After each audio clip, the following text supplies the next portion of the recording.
Hello बच्चों, कैसे हो? है ना, आप सभी का स्वागत है हमारे प्रयास बैच में। आपको पता है जैसे कि प्रयास बैच में पहले ही 2 लेक्चर डाले जा चुके हैं केमिकल रिएक्शन एंड कॉम्बिनेशन के ऊपर और केमिकल रिएक्शन एंड इक्वेशन के ऊपर, और इसमें सिर्फ 2 लेक्चर हो चुका है जिसमें आपको रासायनिक अभिक्रिया को बैलेंस करना, केमिकल रिएक्शन को हम बैलेंस करना सिखा चुके हैं, है ना। तो चलो आगे की क्लास आज हम स्टार्ट करते हैं, लेकिन फिर से वही बात, क्लास स्टार्ट होने से पहले रिलैक्स हो जाइए, टेंशन फ्री हो जाइए, है ना, और कॉपी किताब खोल लीजिए, चौड़े होकर बैठ जाइए, क्योंकि आज फिर आपके भाई की क्लास है। टॉपिक बेसिकली 2 ही रहेगा, एक कॉम्बिनेशन रिएक्शन और एक डिकम्पोजिशन रिएक्शन। कॉम्बिनेशन रिएक्शन को हिंदी में बोले तो संयोजन अभिक्रिया, और डिकम्पोजिशन रिएक्शन को बोले तो वियोजन अभिक्रिया। तो देखो, हम प्योर एनसीईआरटी के लाइन टू लाइन करेंगे। आपको एनसीईआरटी का हर एक लाइन, कहते हैं ना, हर एक line single word of NCERT वो आपको करवा दिया जाएगा। आपको कुछ अच्छे क्वेश्चन बना के दिखाऊंगा और आपको मजा आ जाएगा। बस आपको लेक्चर को क्या करना है, फॉलो करना है, ठीक है। तो हम बात कर लेते हैं सबसे पहले कॉम्बिनेशन रिएक्शन की। किसकी बात कर लेते हैं? कॉम्बिनेशन रिएक्शन, है ना, संयोजन अभिक्रिया। अगर आप इस रिएक्शन को देखोगे तो पहले मतलब समझते हैं संयोजन अभिक्रिया में होता है क्या है। तो देखो बेटा, संयोजन अभिक्रिया क्या है कि मान लो 2 केमिकल्स है, जैसे कि मान लो कोई केमिकल ए है और कोई केमिकल बी है। जब 2 केमिकल, है ना, ए एंड बी, ये दोनों क्या है, रिएक्टेंट है हमारे, क्या है, रिएक्टेंट है, बेसिकली क्या है, अभिकारक है ना।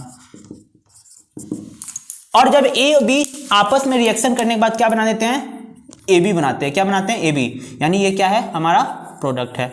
तो बेसिकली जब 2 या 2 से अधिक अभिकारक अभिक्रिया करके केमिकल रिएक्शन करने के बाद एक प्रोडक्ट बनाते हो, देखो एनसीईआरटी लिखती है, जब 2 अभिकारक रिएक्शन करने के बाद एकल प्रोडक्ट, है ना, मतलब सिंगल प्रोडक्ट बनाते हैं, तो इस रिएक्शन को क्या कहते हैं, कॉम्बिनेशन रिएक्शन। तो यानी ये क्या कहलाएगा, कॉम्बिनेशन रिएक्शन। डेफिनेशन में सीधा सीधा लिख देता हूं, व्हेन 2 और मोर देन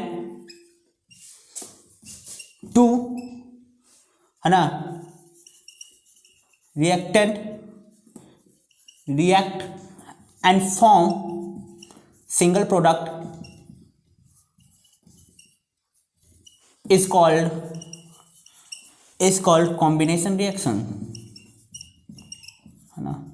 अच्छा, हिंदी में लिखना चाहिए था पर मैं भूल गया, मैं इंग्लिश में लिख दिया, पर आप समझ जाइएगा, ठीक है। क्या लिखा है कि 2 या 2 से अधिक अभिकारक अभिक्रिया करने के बाद एक प्रोडक्ट या एक उत्पाद बनाते हैं, ऐसे अभिक्रिया को क्या कहते हैं, संयोजन अभिक्रिया, ना। आप ट्रांसलेट तो कर ही सकते हैं, आपको हिंदी में तो मैंने बोल ही दिया है, ठीक है। अब इसके एनसीईआरटी 3-4 एग्जांपल लिखती है, आपको वो एग्जांपल्स को क्या करना है, बहुत इंपॉर्टेंट है, और आपको एग्जांपल्स याद करना है। इनमें से कुछ एग्जांपल तो वो है जो मैंने पिछले क्लास में करवा दिया है। तो चलो एग्जांपल पे ध्यान दिया कि क्या देखते हैं, उदाहरण। अगर आप एनसीईआरटी खोलोगे तो आपको सबसे पहला एग्जांपल क्या दे रखा है संयोजन अभिक्रिया का, तो आप ये देखो कि आपने कैल्शियम ऑक्साइड, क्या लिखा बेटा, कैल्शियम ऑक्साइड। कैल्शियम ऑक्साइड का रिएक्शन हम किससे करवाएंगे, तो कैल्शियम ऑक्साइड का रिएक्शन हम करवा रहे हैं वाटर से। किससे रिएक्शन करवा रहे हैं, वाटर से। और जो हमारा प्रोडक्ट बन रहा है वो क्या बन रहा है, तो हमारा प्रोडक्ट बन रहा है कैल्शियम हाइड्रोक्साइड। प्रोडक्ट क्या बन रहा है, कैल्शियम हाइड्रोक्साइड। याद रखना बेटा, इसे कहते हैं बिना बुझा हुआ चूना। इसे क्या कहते हैं, बिना बुझा हुआ चूना, बिना बुझा हुआ चूना।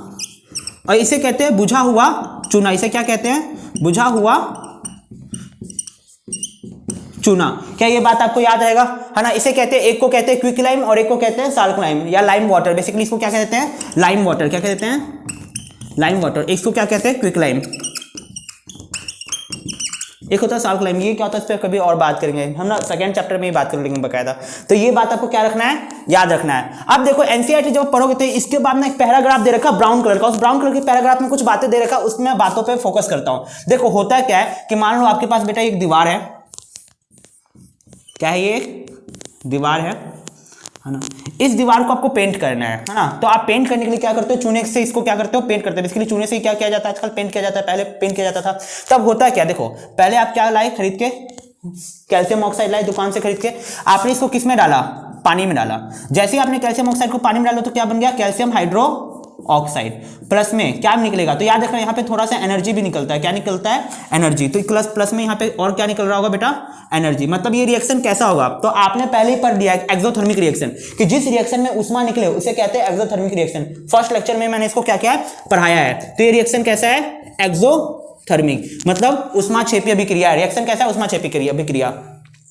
तो कैल्शियम हाइड्रोक्साइड बन गया। अब क्या करते कि चूना पानी है ना, बेसिकली क्या है, चूना पानी है। तो अब क्या करेंगे हम इसको ना, आप पोताई करेंगे। किसके ऊपर पोताई करेंगे, दीवार के ऊपर। तो दीवार के ऊपर हमने क्या पोताई कर दिया, कैल्शियम हाइड्रो ऑक्साइड। लेकिन कुछ समय बाद क्या होगा, पोताई करने के बाद, क्योंकि हवा है, ये क्या हमारा एटमॉस्फेयर, क्या है एटमॉस्फेयर, यानी एटमॉस्फेयर में क्या है, हवा, और हवा में क्या प्रेजेंट होता है बेटा, कार्बन डाइऑक्साइड। तो ये कार्बन डाइऑक्साइड क्या करता है, ये जो दीवार में क्या हुआ पोताई है कैल्शियम हाइड्रोक्साइड, इसके साथ अभिक्रिया करता है और बना लेता है कैल्शियम कार्बोनेट प्लस में वाटर, है ना। मतलब क्योंकि धूप उप लग रहा होगा तो धूप उप लगने की वजह से क्या होगा कि वाटर बाहर निकल जाएगा और कैल्शियम कार्बोनेट यहाँ पे बन जाएगा।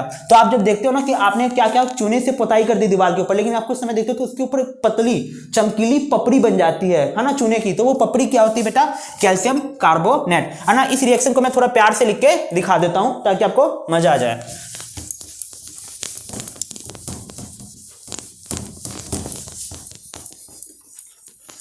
तो ध्यान दो, है ना, इस बात को थोड़ा सा ध्यान से देखते हैं। यानी हुआ क्या, पहला स्टेप में तो ये हुआ कि हमने ये लिखा, दूसरे स्टेप में क्या हो रहा है कि जैसे ही मैंने कैल्शियम हाइड्रोक्साइड को क्या किया, दीवार के ऊपर पोताई किया, तो कैल्शियम हाइड्रोक्साइड इस हवा में जो उपस्थित कार्बन डाइऑक्साइड था उस कार्बन डाइऑक्साइड अभिक्रिया करके क्या बना लिया, कैल्शियम कार्बोनेट। क्या बना लिया बेटा, कैल्शियम कार्बोनेट। कैल्शियम कार्बोनेट के अलावा एक और प्रोडक्ट बनता है, क्या निकलता है साथ में, वाटर निकलता है। साथ में क्या निकलता है, वाटर निकलता है। अब आपको याद रखना है जो बात, वो बहुत मजे की चीज है ना, ये वाटर यहाँ पे गैस फॉर्म में निकलेगा, बेसिकली वेपर फॉर्म में निकलेगा, और कैल्शियम कार्बोनेट क्या होगा, सॉलिड फॉर्म में होगा। ठीक है, अब आपको यहाँ पे जो सबसे इंपॉर्टेंट बात जो आपको याद रखना है, वो याद क्या रखना है वो आपको बताता हूं।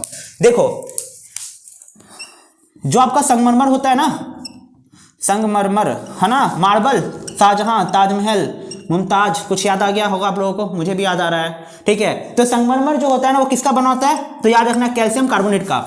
इसके अलावा याद रखना और क्या, जो एग होता है, एग सेल, है ना, जितने भी अंडे होते हैं, अंडे की जो कवच होती है खासतौर पे मुर्गी के वगैरह का, है ना, वो भी किसके बने होते हैं, तो भी बना होता है कैल्शियम कार्बोनेट के।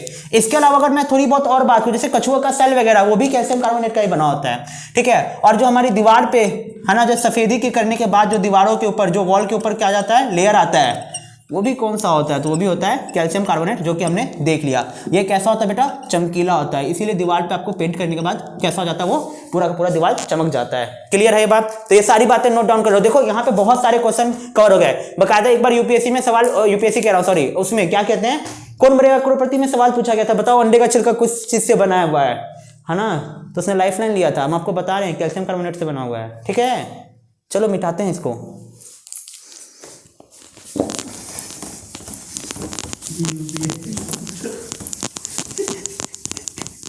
क्या हो गया भाई, सही सही पढ़ा रहा हूँ ना, नहीं बच्चा हमारा है जहर, वो मचाएगा अब कहर। तो चलो हमने बोर्ड साफ कर लिया, अब आगे की कहानी देखते हैं। तो देखो अभी तक का जितना बात कर लिया, उसके बाद हम थोड़ा सा आगे की बात करेंगे। तो एनसीईआरटी इसके बाद दो एग्जांपल्स बेटा और लिखता है। क्या लिखता है, एक एग्जांपल, और दोनों एग्जांपल मैंने पहले ही करा रखा है, कहाँ, सेकंड वीडियो में, आप उसको देखिए, जरूर देखिए। ठीक है, क्योंकि उसमें सारे के सारे बैलेंसी के क्वेश्चन क्या हो रखे हैं। तो अब ध्यान दो, वहां दो क्वेश्चन क्या लिख रखा है, एनसीईआरटी लिख रखा है कि कार्बन बेसिकली किसको रिप्रेजेंट कर रहा है, वो कोयला को, है ना, इंग्लिश में बोले तो कोयल, है ना। अगर जब इसका ऑक्सीजन के साथ अभिक्रिया करवाते हैं, बेसिकली क्या कर रहे हैं, जला रहे हैं, है ना, दहन कर रहे हैं, हिंदी में बोलते हैं कहा इसको, दहन कर रहे हैं, क्या कर रहे हैं, दहन, है ना। तो क्या बनता है, तो बनता है कार्बन डाइऑक्साइड, है ना, जो कि कार्बन डाइऑक्साइड गैस फॉर्म में। तो ये भी संयोजन अभिक्रिया, देखो दो चीज आपस में रिएक्शन करके एक प्रोडक्ट बना रहा है, तो क्या है ये, संयोजन अभिक्रिया ना, कॉम्बिनेशन रिएक्शन है ना। और यहाँ पे क्या हो रहा है, तो यहाँ पे कंबसन हो रहा है, दहन को इंग्लिश में क्या कहते हैं, कंबसन कहते हैं। ठीक है, दूसरा एनसीईआरटी एग्जांपल एक और लिखती है, बहुत प्यारा सा एग्जांपल लिखती है, और वो क्या लिखती है, एनसीईआरटी लिखती है ना, क्या लिखती है, क्या लिखती है एनसीईआरटी, एग्जांपल, हाँ, एनसीईआरटी दूसरा एग्जांपल लिखती है बेटा, H2 प्लस में O2 गिव्स H2O। याद रखना ये बात मैंने आपको पिछले क्लास में पढ़ाया था कि ये गैस फॉर्म में होता है, हाइड्रोजन ऑक्सीजन, और जो आपका पानी बनता है वो किस फॉर्म में बनता है, लिक्विड फॉर्म में। ये एग्जाम्पलर का भी क्वेश्चन है, तो आप एग्जाम्पलर भी सॉल्व करोगे तो आपसे सारे सवाल क्या हो रहेंगे, बन रहेंगे। तो एनसीईआरटी देखो कॉम्बिनेशन रिएक्शन के टोटल 3 ही एग्जाम्पल लिखती है। एक तो कैल्शियम ऑक्साइड प्लस में वाटर अभिक्रिया करके कैल्शियम हाइड्रोक्साइड बनाता है, दूसरा एग्जाम्पल लिखती है कि कार्बन प्लस में ऑक्सीजन रिएक्शन करके कार्बन डाइऑक्साइड बनाता है, और तीसरा सबसे मस्त एग्जाम्पल लिखती है कि H2 प्लस में O2 रिएक्शन करके वाटर का निर्माण किया जा करता है। तो ये हो गया एनसीईआरटी के रिएक्शन। लेकिन जैसे ही एनसीईआरटी इसको लिखती है तो एनसीईआरटी वापस से अपनी इनिशियल पॉइंट पे जाती है, जहां पे एनसीईआरटी ने सबसे पहले बताया था कि कैल्शियम जब ऑक्साइड जब ऑक्सीजन वाटर से रिएक्शन करता है तो कैल्शियम हाइड्रोक्साइड बनाता है, प्लस में क्या निकालता है, एनर्जी। और आपको पता है जैसे कि यहाँ पे कार्बन ऑक्सीजन से अभिक्रिया करके कार्बन डाइऑक्साइड बनेगा, लेकिन आपको पता है प्लस में क्या निकलेगा, एनर्जी, हीट के फॉर्म में। तो आपको पता है कि जब भी कोई एनर्जी निकलता है तो उस प्रोसेस को क्या कहते हैं, एक्सोथर्मिक, क्या कह देते हैं बेटा, एक्सोथर्मिक। एक्सोथर्मिक का मतलब क्या होता है, ऊष्माक्षेपी। और आपको पढ़ा दिया गया है कि वो सभी अभिक्रिया जिसमें ऊष्मा निकलेगा उसे क्या कहेंगे, ऊष्माक्षेपी कहेंगे। और सभी की सभी दहन अभिक्रियाएं कैसी होती है, ऊष्माक्षेपी, क्योंकि जब भी आप किसी चीज को जलाओगे, कंबसन करोगे, तो उसमें क्या निकलेगा, एनर्जी तो निकल ही रहा होगा। ये वो बातें जो आपको बेसिक से आपको पता भी होंगी, इसलिए थोड़ा फास्ट चल रहा है। अब थोड़ा सा स्लो चलते हैं यहाँ से, ठीक है। अब यहाँ से कुछ समझने की बात है।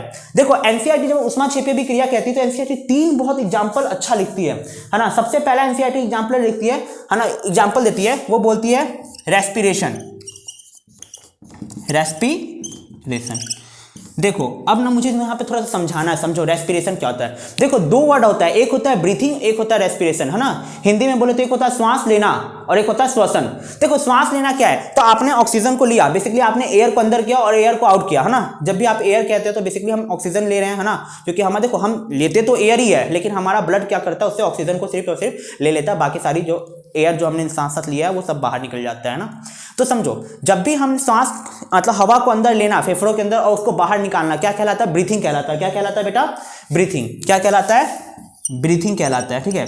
तो breathing is a different thing, है ना। इसकी बात नहीं कर रहे हम किसकी बात कर रहे हैं, रेस्पिरेशन। तो रेस्पिरेशन क्या होता है ये समझो, है ना। आपने जैसे ही हवा को अंदर भरा, है ना, तो आपकी हवा जो ऑक्सीजन थी, जो आपने ऑक्सीजन लिया सांस के अंदर, वो ऑक्सीजन कहाँ चली गई, ब्लड में। और ब्लड में जाने के बाद वो ऑक्सीजन कहाँ गई, सेल के अंदर। तो देखो हुआ क्या कि ये आपके लंग्स है, लंग्स में क्या गया बेटा, ऑक्सीजन गया, है ना। ये ऑक्सीजन यहाँ से कहाँ चला गया, ब्लड में। ब्लड से ये ऑक्सीजन कहाँ जाएगा, तो आपको पता है किसी सेल में चला जाएगा, है ना।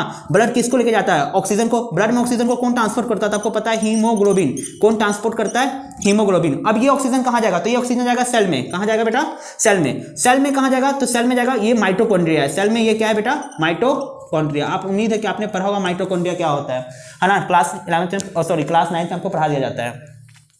तो जैसे ही ऑक्सीजन कहाँ जाएगा, माइटोकॉन्ड्रिया के अंदर घुसेगा। तो अब यहाँ पे हुआ क्या, यहाँ पे माइटोकॉन्ड्रिया के अंदर 2 चीज होगा। तो एक तो ये जो ग्लूकोज वगैरह होते हैं ना सेल के, वो ग्लूकोज ऑक्सीजन से अभिक्रिया करते हैं बेसिकली, है ना। और यहाँ पे किस चीज का निर्माण होता है, यहाँ पे निर्माण होता है कार्बन डाइऑक्साइड का, प्लस में एनर्जी का। प्लस में किसका निर्माण होता है, एनर्जी का। तो देखो अगर आपसे कोई पूछ दे रेस्पिरेशन क्या होता है, रेस्पिरेशन पूछ दे आपसे, ये पूछ दे सेलुलर रेस्पिरेशन, या आपसे क्या पूछ दे, सेलुलर रेस्पिरेशन, कोशिकीय श्वसन। हिंदी में बोले तो सेलुलर को, कोशिकीय रेस्पिरेशन को बोले तो श्वसन। कोशिकीय श्वसन पूछे तो क्या होगा, तो आप इसको कैसे डिफाइन करोगे। देखो हम सांस लेते हैं तो ऑक्सीजन हमारे ब्लड में जाता है, ब्लड से ऑक्सीजन कहाँ जाता है, कोशिकाओं में। और कोशिकाओं में, है ना, ऑक्सीजन ब्लड के साथ अभिक्रिया करके कार्बन डाइऑक्साइड निकलता है, प्लस में एनर्जी निकलता है। इस पूरे प्रक्रिया को क्या कहते हैं, श्वसन कहते हैं। यानी श्वसन में क्या निकल रहा है, एनर्जी निकल रहा है। अगर श्वसन में एनर्जी निकलेगा तो बताओ श्वसन क्या होगा, ऊष्माक्षेपी होगा, ऊष्माशोषी होगा। तो आप बोलोगे श्वसन कैसा होगा भैया, ऊष्माक्षेपी अभिक्रिया होगा, है ना, एक्सोथर्मिक रिएक्शन होगा। अब मैं इस रिएक्शन को थोड़ा सा लिख के दिखाता हूं ताकि आपको फील आ जाए।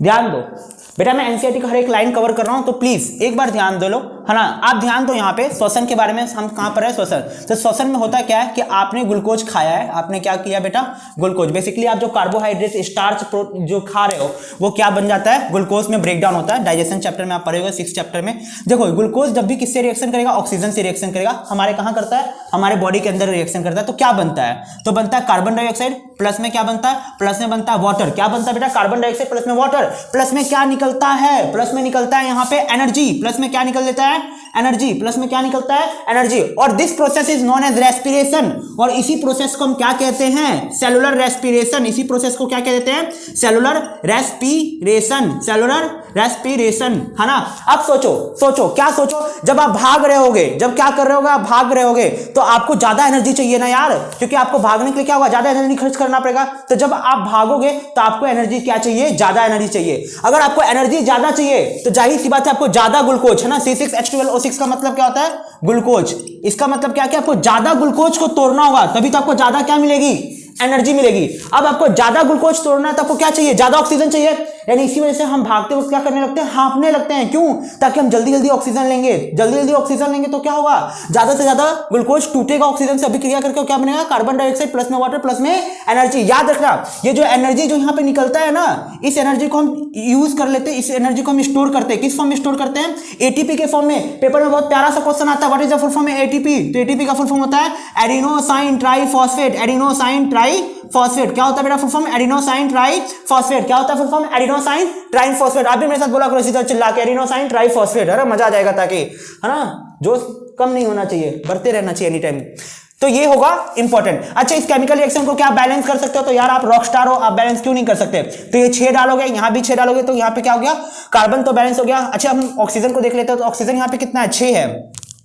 यहां पे ऑक्सीजन कितना है, 12 है। पर यहां पे देख लेते हैं, यहां पे हाइड्रोजन 12 है, तो यहां भी 6 डाल दो, तो 6 दूनी 12 हाइड्रोजन, 12 हाइड्रोजन। लेकिन यहां पे ऑक्सीजन कितना हो गया, तो बेटा 6 दूनी 12, 6 18। यहां पे ऑक्सीजन कितना हो गया, 18, जबकि यहां पे ऑक्सीजन कितने हैं, 6। यहां पे ऑक्सीजन कितने हैं, 6, तो यहां पे भी 6 लगा दो, 6 दूनी 12, 6 18, है ना, 6 दूनी 12 और 6 18। तो ये रिएक्शन हो गया बैलेंस। यानी आप समझ सकते हो, पेपर में कई बार सवाल उल्टा सीधा भी पूछा जाता है। आपसे पूछेगा कि एक ग्लूकोज का, सुनो मेरी बात को प्लीज ध्यान से सुनो, आपसे पूछा कि मान लो क्या सवाल है कि एक ग्लूकोज के रेस्पिरेशन करने के लिए, एक ग्लूकोज का श्वसन करने के लिए बताओ कितने ऑक्सीजन की जरूरत पड़ेगी। तो आपको दिख रहा है कि एक ग्लूकोज को अगर रेस्पिरेशन करना है, आपको एनर्जी के फॉर्म में कन्वर्ट करना है, तो कितने ऑक्सीजन की जरूरत पड़ेगी, 6 ऑक्सीजन की जरूरत पड़ेगी। कितने ऑक्सीजन की बेटा जरूरत पड़ेगी, 6 O2 मॉलिक्यूल्स, यानी 6 ऑक्सीजन मॉलिक्यूल्स की क्या पड़ेगी, आपको जरूरत पड़ेगी। तो इस बात को क्या आपको समझ में आ रहा है ये बात यार? आप बताओ जल्दी, समझ में आ रहा है क्या? आ चुका है ना? तो देखो इसी को कहते हैं रेस्पिरेशन। इसी को तो आपको लिखने देना है क्या, कि जब हम हवा लेते हैं, जब हम श्वास लेते हैं, तो हमारा शरीर फेफड़े ऑक्सीजन को लेता है, हाँ, जो कि ब्लड के द्वारा कहां पहुंचता है, कोशिका में। और कोशिका में क्या होता है, हमारा ऑक्सीजन ग्लूकोज के साथ अभिक्रिया करके कार्बन डाइऑक्साइड वाटर प्लस में एनर्जी निकलता है ना। इसी प्रक्रिया को क्या कहते हैं, श्वसन कहते हैं। और श्वसन कैसा अभिक्रिया है, ऊष्माछोपी अभिक्रिया, जहां से ये जो ऊर्जा निकले किस फॉर्म में निकलता है, एटीपी के फॉर्म में। ये बात क्या आपको क्लियर है बेटा? ये आप 7वें चैप्टर में, 6ठे चैप्टर में, सॉरी, इसको और डिटेल में पढ़ेंगे, अच्छे से पढ़ेंगे, ठीक है। बस यहाँ पे भी मेरा जो मेन मुद्दा था वो यही समझाने का कि ये रिएक्शन कैसा है, एक्सोथर्मिक। क्योंकि एनसीईआरटी ने ज्यादा इसी पे फोकस किया कि रिएक्शन कैसा है, एक्सोथर्मिक, मतलब ऊष्माक्षेपी है। मतलब कैसा रिएक्शन है, ऊष्माक्षेपी है। तो चलो अब बात करते हैं थर्ड। लेकिन थर्ड क्वेश्चन में एक क्वेश्चन है, देखो मैं जानना चाहता हूं कि आप बच्चे कितना इज्जत के साथ एनसीईआरटी पढ़े हैं। तो मेरा सवाल बड़ा प्यारा सा है ना। सवाल क्या है, सवाल को आप सुन लीजिए। सवाल ये है कि decomposition of vegetable, decomposition of vegetable into compost, है ना। सवाल क्या है कि वेजिटेबल का, बेसिकली अगर हिंदी में बोलूं तो आपने सुना होगा बेटा ना, है ना। हिंदी में बोलूं तो देखो, या इसको एक रिएक्शन के फॉर्म में लिखूं तो मैं क्या लिखूंगा, वेजिटेबल, है ना। बोले तो बेसिकली क्या, सब्जी, जो हरी सब्जी, ये सब जो आप खाते पीते हैं ना। तो कई बार आप हरी सब्जी रोटी वोटी खा के नीचे फेंक देते हैं, तो उस पर क्या लिखता है, उस पर लगता है बैक्टीरिया। बैक्टीरिया क्या करता है, उसका डीकंपोजिशन करता है। हिंदी मीडियम वालों के लिए क्या कहते हैं इसको, अपघटन। क्या कहते हैं जी, अपघटन करता है। और अपघटन करके क्या बनाता है, तो आपको पता है अपघटन करके बनाता है कंपोस्ट। क्या बनाता है, खाद, बेसिकली क्या बनाता है, कंपोस्ट। क्या कहते हैं इसको हिंदी में, कंपोस्ट। तो सवाल ये है, सवाल क्या है, सवाल ये है कि बताओ ये रिएक्शन एक्सोथर्मिक होगी या एंडोथर्मिक। एनसीईआरटी के लाइन में दिया हुआ है, पर हम जानना चाहते हैं कि आपको पता है ये रिएक्शन एक्सोथर्मिक है या एंडोथर्मिक। बताओ जी, हम साइड हट रहे, देख लो इसको और बताओ कि ये रिएक्शन एक्सोथर्मिक है या एंडोथर्मिक है।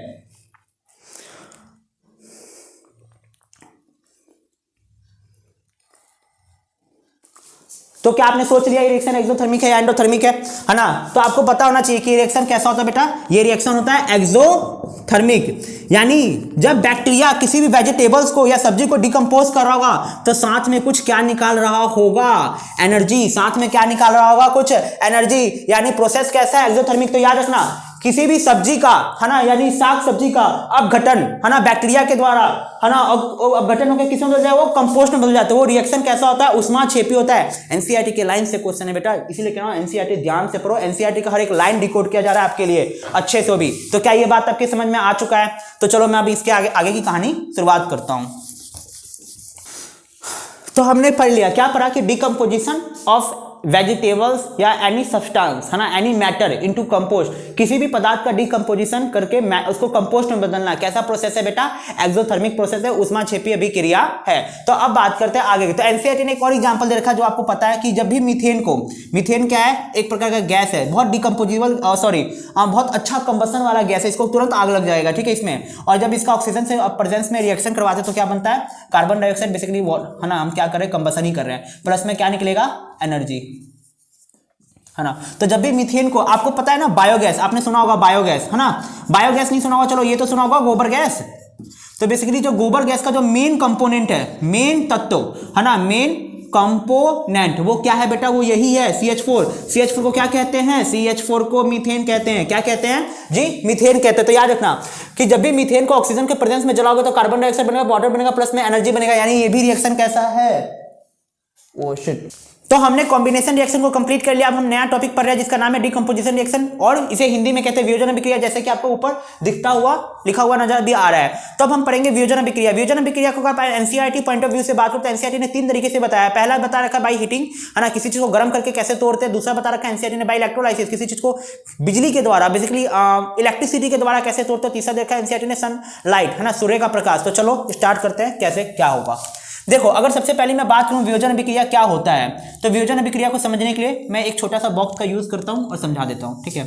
देखो, जैसे कोई ए बी था, बेसिकली वियोजन अभिक्रिया संयोजन अभिक्रिया कॉम्बिनेशन रिएक्शन का जस्ट उल्टा है। ए बी कोई वो था, केमिकल था, या तो आप उसको हीट, ऐसे, इस डेल्टा का मतलब क्या बेटा? हीट, याद रखना इसका मतलब क्या होता है? हीट। या आप क्या कर दो, इसके ऊपर कुछ बिजली डाल दो ना, इसे कहते हैं इलेक्ट्रोलाइसिस। हिंदी में भी लिख दूंगा पर तरीका समझो। या क्या कर दो इसको, या तो आप इसको सनलाइट दे दो, क्या दे दो? सनलाइट। या हो सकता है इन तीनों में से किसी एक प्रोसेस में जब आप करोगे ये चीज, तो ये क्या होगा? ये जो ए बी जो एक साथ है, ये टूट के क्या बना ले?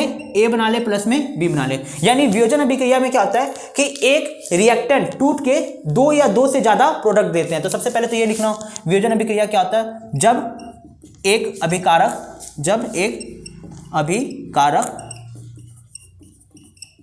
रासायनिक अभिक्रिया में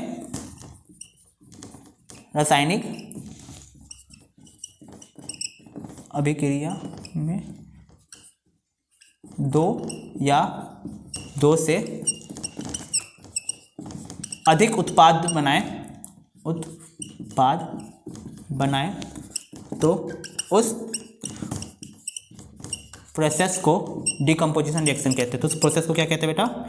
है ना, या उस केमिकल रिएक्शन को, या फिर उस केमिकल रिएक्शन को डिकम्पोजिशन रिएक्शन कहते हैं। क्या कहते हैं? डिकम्पोजिशन रिएक्शन कहते हैं, है ना। What is the decomposition reaction? When one reactant break down into 2 और more than 2 product in a chemical reaction, this is called, है ना, डिकम्पोजिशन रिएक्शन। तो चलो मैं इंग्लिश में डेफिनेशन बोल दिया हूँ, हिंदी में लिखा हूँ तो इंग्लिश मीडियम वालों का भी हो जाएगा काम, ठीक है। अब देखते हैं एनसीईआरटी। एनसीईआरटी पे बात करने से पहले बात करते हैं कि कैसे एनसीईआरटी से हमें पढ़ना है। तो एनसीईआरटी को पढ़ने का तरीका होता है, वो तरीका पे भी बात करेंगे।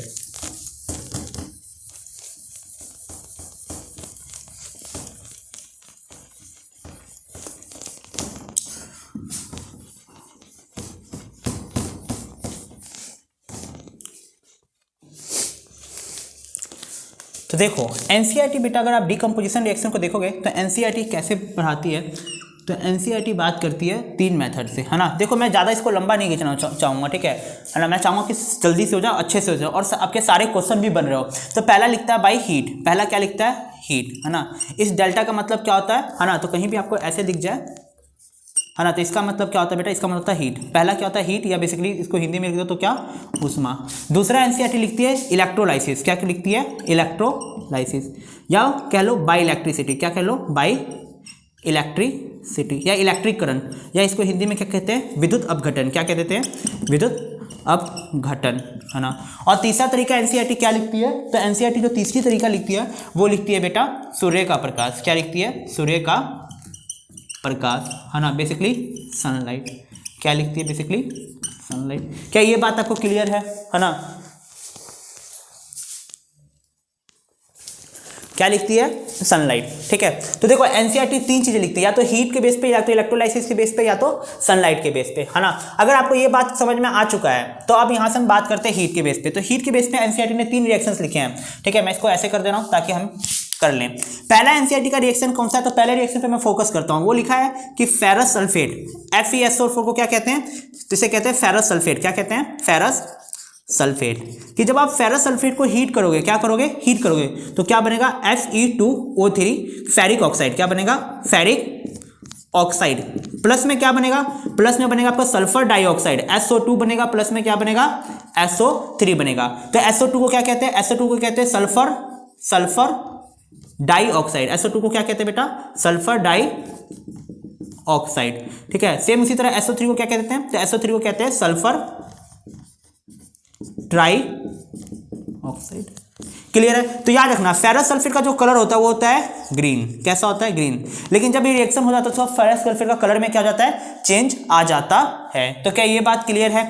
तो पहला लाइन तो आपको ये पता होना चाहिए। दूसरा एनसीईआरटी जो रिएक्शन लिखती है, दूसरी रिएक्शन लिखती है कौन सा? तो लिखती है PbNO3 होल ट्वाइस, यानी लेड नाइट्रेट। क्या लिखती है? Lead nitrate. एनसीईआरटी कहती है कि लेड नाइट्रेट को जब हम गर्म करते हैं, क्या करते हैं? लेड नाइट्रेट को गर्म करते हैं तो 3 चीज बनता है लेड ऑक्साइड, प्लस में नाइट्रोजन डाइऑक्साइड, प्लस में ऑक्सीजन गैस, है ना। ये दोनों ही गैस फॉर्म में है। NO2 क्या है बेटा? NO2 को कहते हैं नाइट्रोजन डाइऑक्साइड, और इसको क्या कहते हैं? Lead oxide. PbO को कहते हैं लेड ऑक्साइड, और NO2 को क्या कहते हैं? Nitrogen dioxide. पर इंपॉर्टेंट बात ये नहीं है। इंपॉर्टेंट बात क्या है जो आपको मैं बता रहा हूँ? NO2 का कलर होता है ब्राउन कलर। कैसा होता है इस गैस का कलर? ब्राउन कलर गैस है। कैसा कलर गैस है? ब्राउन कलर गैस है। यानी जब आप लेड नाइट्रेट को गर्म करोगे तो आपको एक ब्राउन कलर की धुआं उठते हुए नजर आएगी, क्योंकि गैस है तो ब्राउन कलर की तो उठते हुए नजर आएगी, है ना। तो जब भी आपसे पेपर में सवाल ऐसे पूछा जाएगा, पेपर में आपसे सवाल ऐसे पूछेगा कि जब बताओ जब लेड नाइट्रेट को गर्म करेंगे तो क्या होगा, तो आपको याद होना चाहिए, है ना, या कैसा कलर का फ्यूम मतलब धुआं निकलेगा, है ना, या उसका जो धुआं होगा किसका रंग कैसा होगा, तो आपको पता होना चाहिए कि ब्राउन। पूछेगा क्यों निकलता है, तो आपको ये भी पता होना चाहिए NO2 नाइट्रोजन डाइऑक्साइड की वजह से निकलता है। तो लेड नाइट्रेट को जब भी गर्म करोगे तो क्या बनेगा? लेड ऑक्साइड प्लस में नाइट्रोजन डाइऑक्साइड प्लस में ऑक्सीजन। एनसीईआरटी दूसरा एग्जांपल ये लिखती है, प्लस में एनसीईआरटी तीसरा एग्जांपल एक और लिखती है। वो एग्जांपल क्या है तो उसके बारे में भी बात कर लेते हैं। एनसीईआरटी लिखती है कि कैल्शियम कार्बोनेट CaCO3, आपको पता है अंडे का छिलका, सेल वेल, है ना, और संगमरमर सब इसी से बना होता है। कैल्शियम कार्बोनेट को जब आप गर्म करते हो तो क्या बनता है? कैल्शियम ऑक्साइड प्लस में क्या बन जाता है? प्लस में बन जाता है कार्बन डाइऑक्साइड। याद होगा आपको कि जब हमारा घर बना था तो कैल्शियम ऑक्साइड प्लस में कार्बन डाइऑक्साइड मिलकर क्या बना था? Calcium carbonate. लेकिन यहाँ पे सब जैसे उल्टा हुआ, जब इसको आप गर्म करोगे तो क्या होगा? कैल्शियम ऑक्साइड प्लस में कार्बन डाइऑक्साइड बनेगा। क्या ये बात क्लियर है? तो देखो हीटिंग के प्रोसेस में बस यही 3 रिएक्शंस हैं, और ये तीनों रिएक्शन कितने प्यार से, कितने इज्जत के साथ आपको करवा दिया गया है।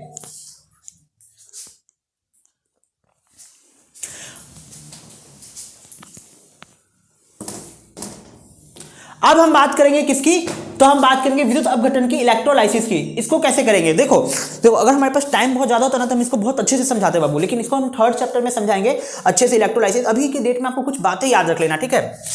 ठीक है, आप कैसे याद रखोगे तो आप ध्यान दो, है ना, वरना वीडियो बहुत ज्यादा लंबा हो जाएगा, है ना। पता है क्या, कुछ बच्चे कहते हैं वीडियो बहुत लंबा हो जाता है ना, एक 40 मिनट 45 मिनट की वीडियो में आपने केमिकल कॉम्बिनेशन ही पढ़ाया। देख एक बात बता बेटा, है ना, अगर तू नहीं पढ़ेगा या मैं तेरा चैप्टर 20 मिनट में कंप्लीट करवा दूंगा कि फर्स्ट चैप्टर 20 मिनट में कंप्लीट, तू बता क्या तू सवाल बना पाएगा? तेरे से सवाल बन पाएगा एक भी, है ना? तेरे से सवाल नहीं बन पाएगा, है ना, क्योंकि तू 20 मिनट में पढ़ा है ना, वो 1 शॉट वीडियो, है ना, 10 बेस्ट क्वेश्चन तू करके गया है, वो पेपर में आया नहीं, तो क्या करेगा तू? फंस तो जाएगा ना। देख तुझे इसीलिए पूरी एनसीईआरटी करवाया जा रहा है, क्योंकि हमने जो बैच लॉन्च किया प्रयास, वो मजाक में तो लॉन्च नहीं किया बेटा, है ना, सीरियस में लॉन्च किया है। जब उसको सीरियस में लॉन्च किया तो उसका मतलब क्या है कि इसको हर एक चीज पढ़ाया जा रहा है, एनसीईआरटी का हर एक लाइंस को लिखा जा रहा है, ताकि आपको किसी भी क्वेश्चंस में प्रॉब्लम ना आए, ठीक है। तो ये मत को वीडियो बहुत लंबा बन गया, इतना आलसपन कहाँ लेके जाओगे यार, ठीक है।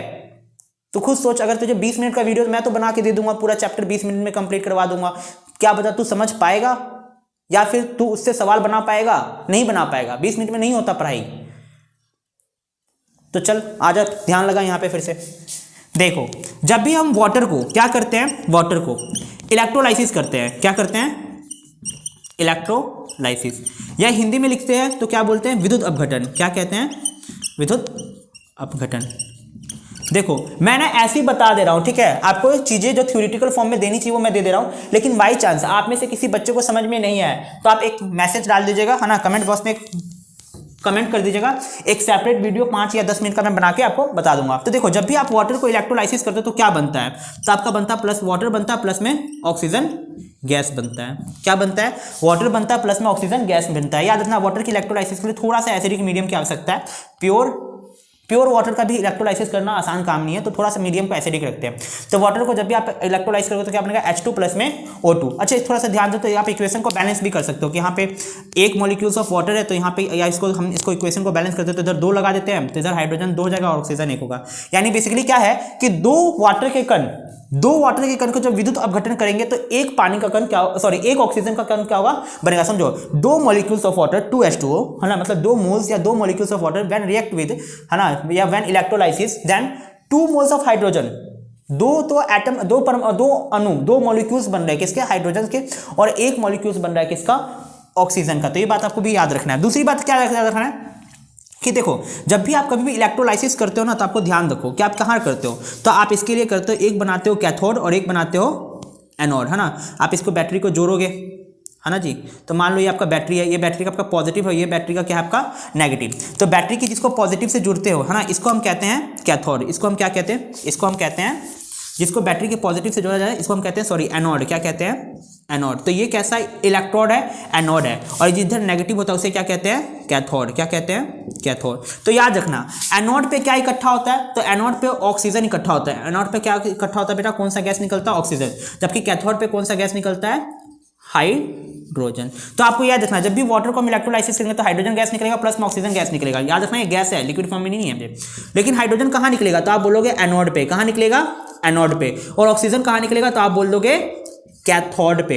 एनोड कैसा चार्ज होता है, तो एनोड पॉजिटिव चार्ज होता है, जबकि कैथोड कैसा चार्ज होता है बेटा, तो आप बोल दोगे कैथोड पे जो चार्ज होता है कैसा होता है, नेगेटिव। तो यही है इलेक्ट्रोलाइसिस वाटर का, है ना, कि जो दूसरा मेथड है। पहले में तो 3 रिएक्शन हमने ये पढ़ा, दूसरा ये है। तीसरा क्या है, सूर्य का प्रकाश। सूर्य के प्रकाश में उन्होंने 2 रिएक्शंस दे रखे हैं, तो उन दोनों रिएक्शंस पे हम डिस्कस कर लेते हैं,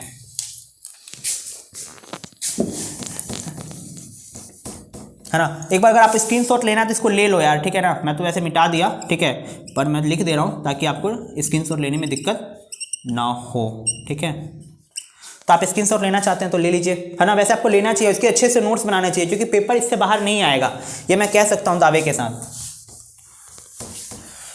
है ना। ले लिया होगा आपने, चलिए मैं मिटा रहा हूँ।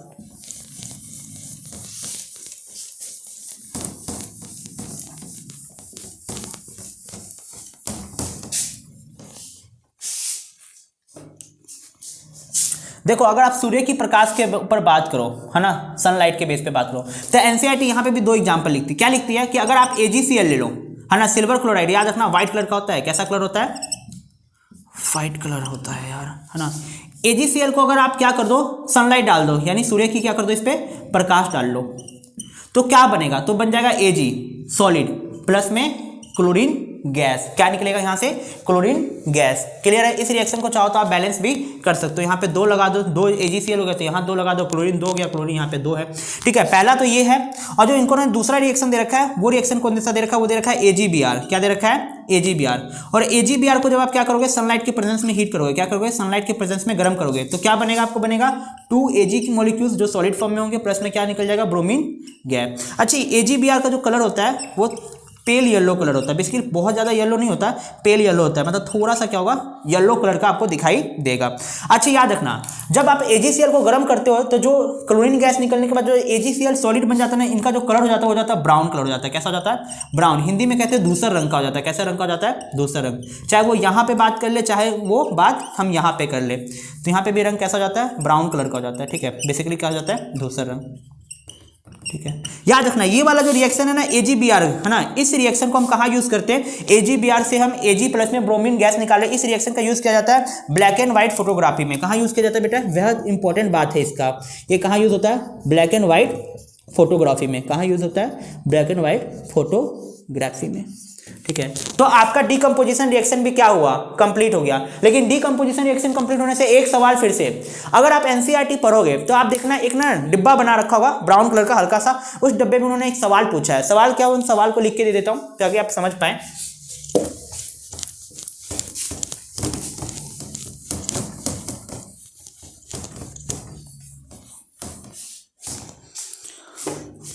सवाल आपका ये है कि जब बेरियम हाइड्रोक्साइड को, किसको, बेरियम हाइड्रोक्साइड को, लिखा हुआ सवाल है बेटा, हम रिएक्शन करवाएंगे अमोनियम क्लोराइड से, तो आपको बताना ये रिएक्शन एक्सोथर्मिक है या एंडोथर्मिक है। तो देखो पहले तो मैं इसको क्लियर इसका प्रोडक्ट भी लिख देता हूं, है ना, कि जब भी बेरियम हाइड्रोक्साइड को आप अमोनियम क्लोराइड से रिएक्शन करोगे तो दो तीन चीज बनता है। क्या बनता है? तो पहला बन जाता है आपका बेरियम क्लोराइड BaCl2 बनता है, प्लस में आपको क्या मिलता है, प्लस में आपको बनता है अमोनियम हाइड्रोक्साइड, प्लस में क्या निकलता है बेटा, प्लस में बनता है वाटर। क्या ये बात क्लियर है ना? यानी जब भी बेरियम हाइड्रोक्साइड को अमोनियम क्लोराइड से साथ रिएक्शन करते हैं तो क्या बनता है, BaCl2 अमोनियम हाइड्रोक्साइड प्लस में वाटर। देखो आप इस बात को समझो, अमोनियम क्लोराइड से जब अमोनियम हाइड्रोक्साइड बनाते हैं तो basically stability of the product क्या हो रहा है, घट रहा है। अमोनियम क्लोराइड बहुत ज्यादा स्टेबल है, आयनिक फॉर्म में ये भी बहुत ज्यादा स्टेबल है, पर यहां से यहां जा रहे हैं तो थोड़ी सी स्टेबिलिटी क्या हो रही है, प्रोडक्ट की घट रही है। इस वजह से जो रिएक्शन होता है, ये रिएक्शन कैसा होता है, तो ये रिएक्शन होता है एंडोथर्मिक। तो एनसीईआरटी ने पूछा ये रिएक्शन कैसा है, तो आप बता दोगे ये रिएक्शन कैसा है, तो आप बोल दोगे ऊष्मा शोषी है। क्लियर है? तो आपकी एनसीईआरटी का संयोजन और वियोजन, basically combination and decomposition reaction पूरा का पूरा हमने क्या कर लिया है, कंप्लीट कर लिया है। ठीक है, तो हम आगे जो पढ़ेंगे वो हमारा होगा डिस्प्लेसमेंट रिएक्शन, विस्थापन अभिक्रिया। तो अगले क्लास में हम डिस्प्लेसमेंट रिएक्शन को पढ़ेंगे। जब तक क्या करिए, आप वीडियो को शेयर करिए, है ना, सब्सक्राइब कर दीजिए चैनल को, वीडियो को लाइक कर दीजिए और अपने दोस्तों तक और खास तौर पर उन बच्चों को जरूर भेजिए जिनको इनकी जरूरत है, क्योंकि कंटेंट बहुत मस्त है, प्यारा है और सबसे मजे की बात है कि आपके एनसीईआरटी की हर एक लाइन की क्या करवाई गई है। जय हिंद।